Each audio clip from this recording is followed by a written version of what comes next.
Terima kasih buat Anda yang telah bergabung pagi hari ini melalui WhatsApp. Ramai sekali di WhatsApp kita nih, Pak Arfan ya, sehubungan dengan topik Ya. kita, begitu ya.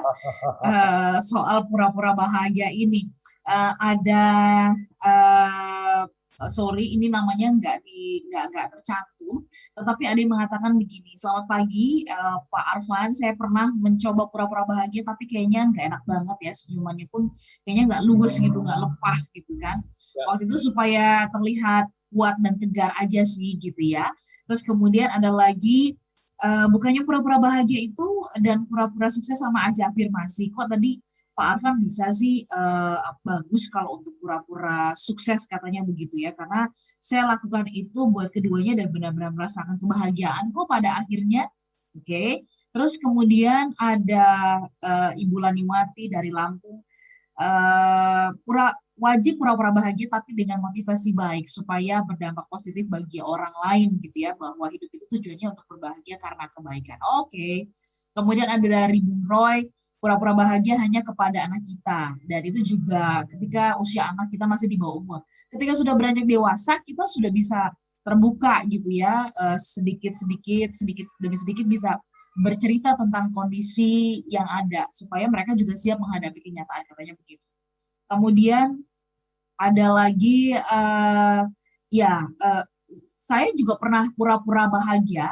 Ini menunjukkan jika saya baik-baik aja berada di tempat yang sebenarnya tidak saya inginkan. Saya merasa jenuh, tapi saya tidak bisa keluar dari tempat tersebut karena banyak pertimbangan. Oke.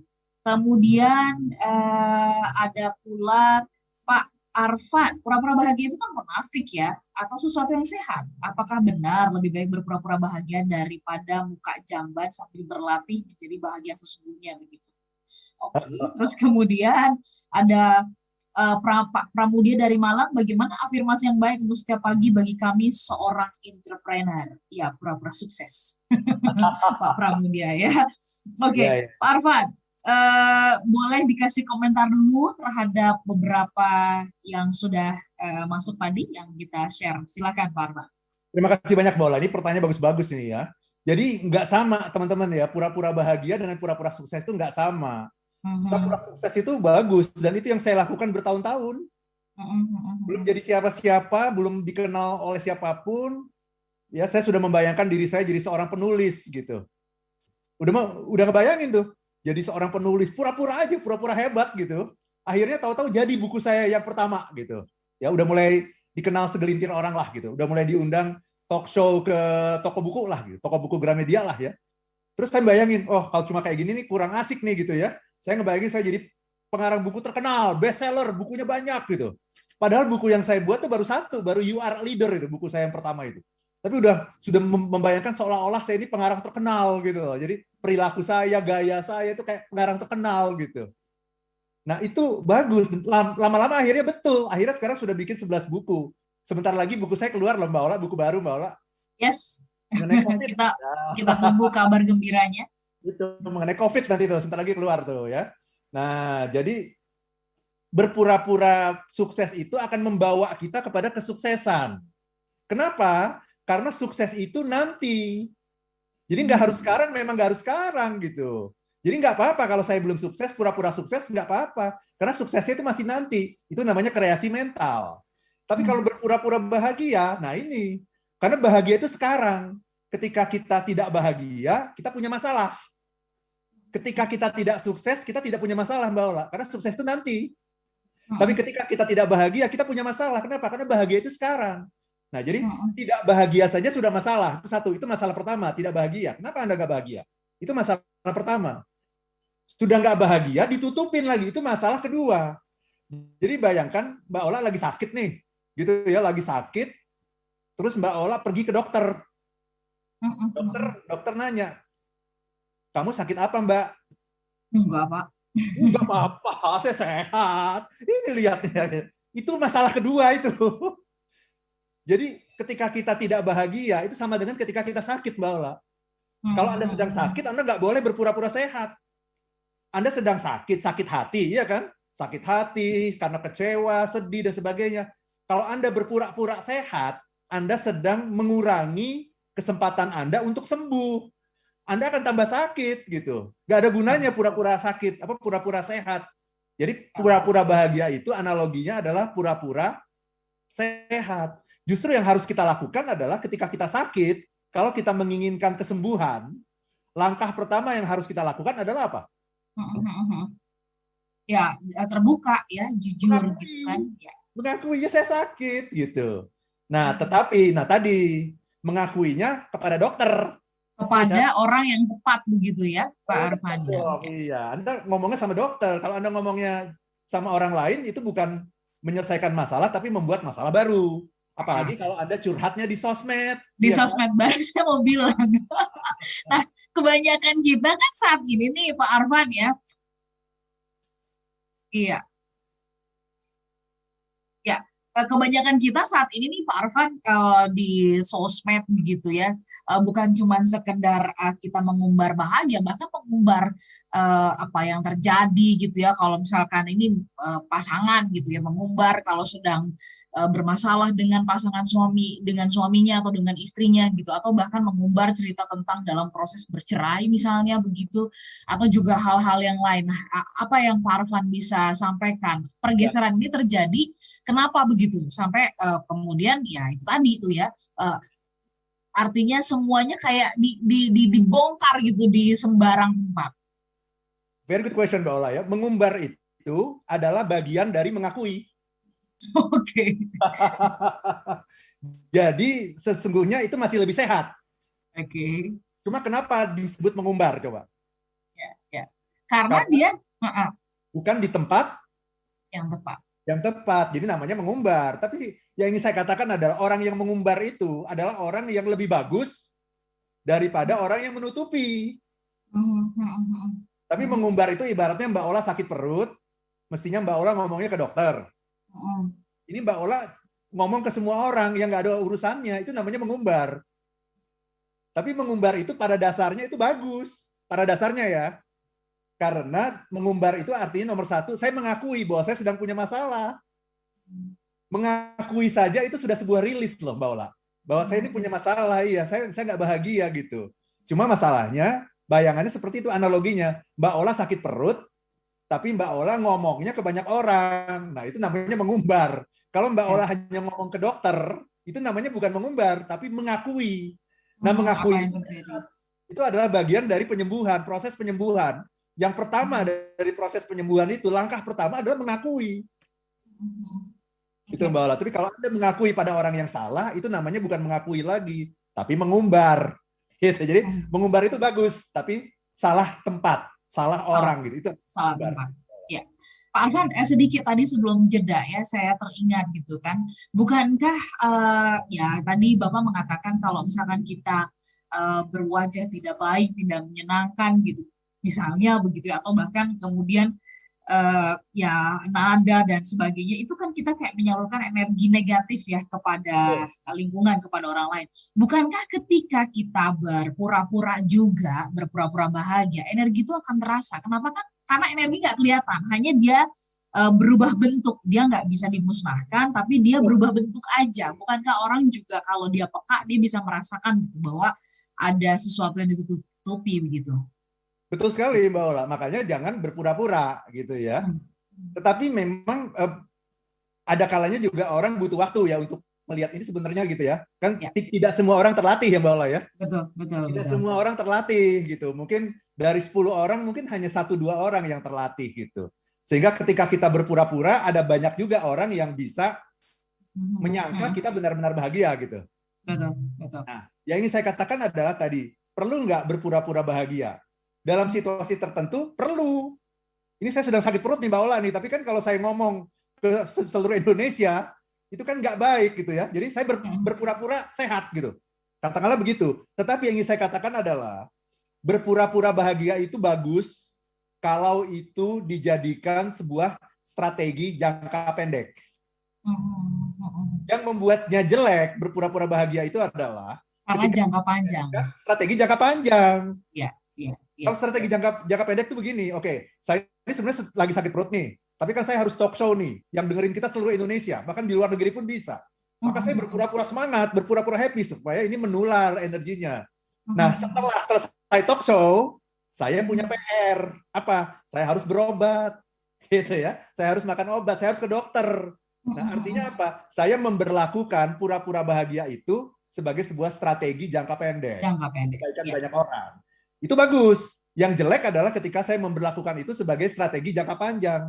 Artinya apa? Setelah selesai talk show, saya nggak mengobati sakit perut saya. Biarin aja begini. Besok ketemu orang lagi, pura-pura bahagia lagi. Nah, itu strategi jangka panjang namanya. Itu yang salah gitu. Itu Mbak Baik. Ola. Baik, jadi harus dilihat dulu ya. Ini smart listener, mudah-mudahan Anda mendengarkannya secara utuh ya. Jadi jangan dipenggal doang gitu. Toh dengar di bagian tadi Pak Arfan mengatakan, oh pura-pura bahagia itu bagus, cuma sampai di situ doang gitu. Tapi nggak dengar penjelasan setelahnya gitu. Kadang kita suka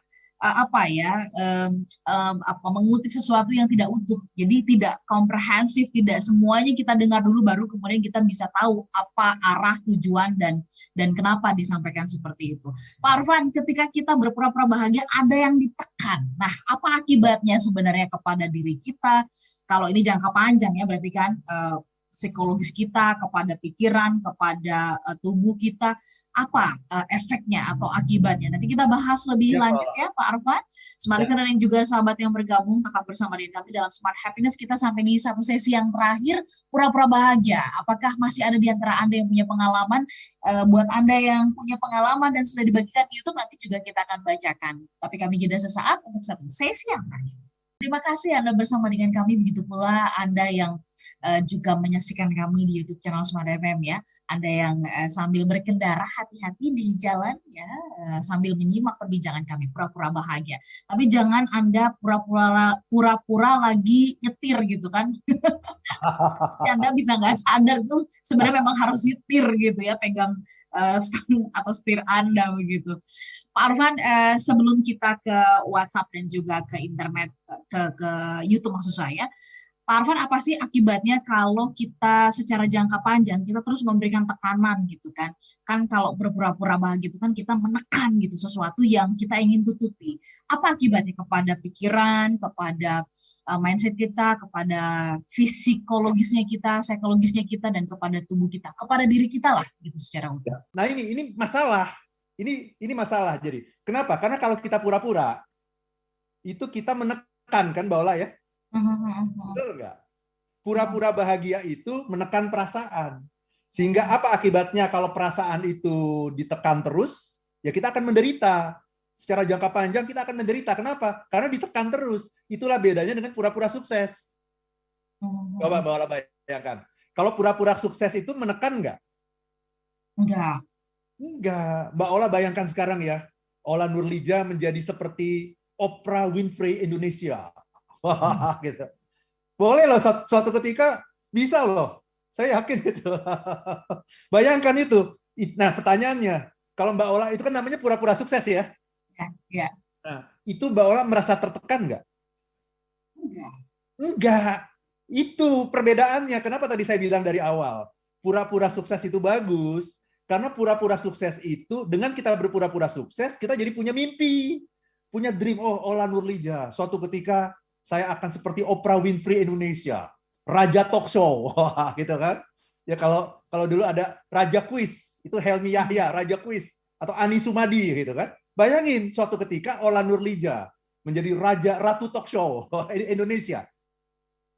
Bisa terjadi itu, gitu ya. Nah, ketika membayangkan itu, Mbak Ola, itu bukan tertekan, tapi malah apa? Kita menyalurkan, kita punya mimpi yang terbayang sesuatu yang indah. Itulah bedanya pura-pura sukses dengan pura-pura bahagia. Kalau pura-pura bahagia itu kita tekan itu perasaan kita itu. Sehingga akhirnya ada tekanan ke bawah, ditekan lagi ke atas. Kita terjepit di tengahnya. Dan ketika kita pura-pura bahagia, kita tidak akan pernah keluar dari masalah kita. Karena langkah terpenting untuk keluar dari masalah adalah apa? Mengakui. Dan mengakuinya pada orang yang tepat. Kalau mengakui pada orang yang salah, namanya bukan mengakui, tapi mengumbar. Itu Mbak Ola. Oke. Berarti kalau tadi Pak Arfan sampaikan ya akibatnya kita sebenarnya menjadi lebih buruk ya karena kan kita tekan, begitu kita tekan bisa saja sewaktu-waktu kalau ada trigger dia akan muncul gitu, dia akan naik ke permukaan gitu kan. Lalu kemudian juga apakah ini juga bisa membuat seseorang ini akan jadi lebih apa ya? Ya merasa yang paling menderita sedunia gitu loh, Pak Arfan. Jadi kemudian menutup mata gitu ya, menutup pandangan kita terhadap hal-hal yang baik yang sebenarnya bisa kita syukuri. Apakah itu juga bisa terjadi nih kepada kita kalau pura-pura berbahagia dalam ya sebagai strategi jangka panjang begitu Pak Arfan? Betul, betul, betul. Jadi ketika kita menderita itu kita merasa orang yang paling menderita sedunia. Kenapa? Karena pada saat itu mata kita sedang tertutup, Mbak Ola. Itulah namanya, saya selalu mengatakan ini ya. Itu namanya cover. Cover itu apa sih? Tertutup. Kalau bahasa Arabnya kafir itu. Apa itu kafir? Tertutup dari rahmat Allah. Rahmat Allah yang diberikan pada kita tuh katakanlah 50. Boleh dicari, bikin list itu. Ada 50 rahmat Allah yang diberikan kepada kita. Kemudian ada beberapa cobaan. Ada 10 cobaan yang sedang diberikan kepada kita. Berarti kan sebetulnya masih ada 40 yang bagus nih kan? Kenapa kita merasa orang jadi orang paling menderita sedunia? Karena kita nggak ngelihat yang 40 itu. Tapi cuma melihat yang 10 itu, yang penderitaan itu. Kenapa kita nggak ngelihat yang 40 itu? Karena mata kita tertutup dari rahmat Allah. Itu namanya orang yang kafir. Atau istilahnya orang yang kufur nikmat. Orang yang tidak bersyukur. Nah, bagaimana mungkin kita bisa bahagia kalau kita tidak melihat bahwa diri kita itu sudah diberikan rahmat dan berkat dari Allah. Oke. Pak Arfan, kalau baik, bagaimana strateginya atau tipsnya nih dari Pak Arfan buat kami-kami ini atau juga pendengar ya yang mungkin sedang dalam situasi yaitu ya pura-pura bahagia tadi, apa yang harus kami lakukan gitu ya untuk memperbaiki situasi, untuk memperbaiki keadaan ini? Ya, nomor satu yang ingin saya sampaikan adalah pura-pura bahagia itu bukan sesuatu yang terlarang gitu. Karena saya pun sering pura-pura bahagia gitu. Tapi bedanya apa? Saya menjadikan pura-pura bahagia itu sebagai sebuah strategi jangka pendek saja. Begitu selesai dengan acara saya, kemudian saya mengatakan, saya punya masalah. Saya harus mengakui saya punya masalah. Lah, motivator happiness kok nggak bahagia? Kan gitu kan orang nanya, emang saya dewa gitu? Emang saya malaikat yang nggak bisa punya masalah? Justru sebagai manusia biasa, ya kesempurnaan seorang manusia itu adalah ketika dia menjadi seorang yang tidak sempurna. Ya, justru kesempurnaannya adalah ketika dia bisa merasakan semua masalah. Semua emosi gitu ya, Pak Arfan ya. Emosi, itulah kekayaan kita kan, istilahnya namanya dashboard, kayak dashboard di mobil. Ya, kalau kita nggak bisa merasakan semua masalah itu, namanya dashboardnya ada yang mati gitu. Dashboardnya ada yang mati itu, ada yang tidak berjalan dengan semestinya.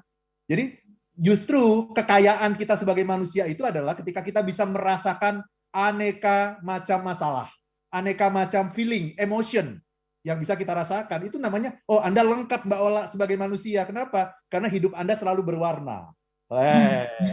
Ya kan? Merasakan semuanya. Nah, kalau saya selalu bahagia, namanya saya motivator happiness. Itu namanya pencitraan gitu. Apakah itu diperlukan? Kadang-kadang diperlukan sebagai sebuah strategi jangka pendek. Jangka pendek. Ya. Tapi kemudian saya mengatakan, kalau saya tidak bahagia, berarti saya sedang sakit.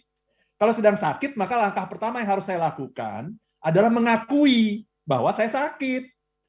Itu langkah pertama. Langkah kedua adalah pergi ke dokter, minta obat. Langkah ketiga adalah makan obat. Karena ada banyak juga loh orang yang sudah pergi ke dokter, dikasih resep tapi nggak ditebus resepnya. Nggak makan obat dia. Jadi 3 langkah Mbak Ola ya. Nomor 1 apa? Mengakui saya sakit.